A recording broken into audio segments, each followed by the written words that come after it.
So இன்னைக்கான ஒரு குவிக்கான class என்னன்னு பார்த்தீங்கன்னா, நம்ம போன கிளாஸ்ல இனிமேல் ஃப்ளவர்ஸ் பார்த்தோம் இல்லையா? ஸோ அதுக்கு வந்து நம்ம ஒரு ப்ராஜெக்ட்டுமே வந்து பார்த்தோம்.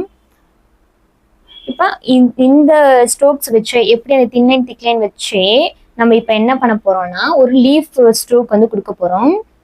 இப்போ வந்து பாருங்க, மெலிசா இழுக்கிறேன், இழுத்துட்டு அதுக்கப்புறம் ஃப்ளாட்டா ப்ரஷ் படுக்க வச்சுட்டு அப்புறம் பொறுமையா நமக்கு ஒரு சூப்பரான ஒரு லீஃப் வந்து கிடைச்சிருச்சு இல்லையா?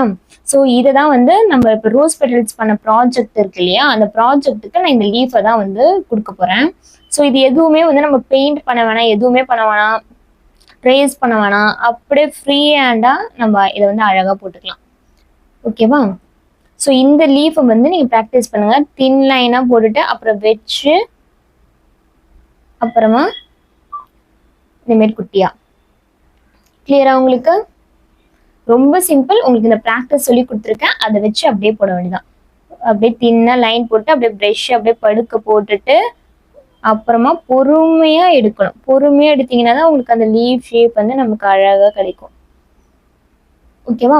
ஸோ இதை வந்து நல்லா ப்ராக்டிஸ் பண்ணுங்க. இந்த மாதிரி நம்ம லீவ்ஸ் வந்து நிறைய ஒன் ஸ்ட்ரோக் லீவ்ஸ் வந்து பார்க்கலாம்.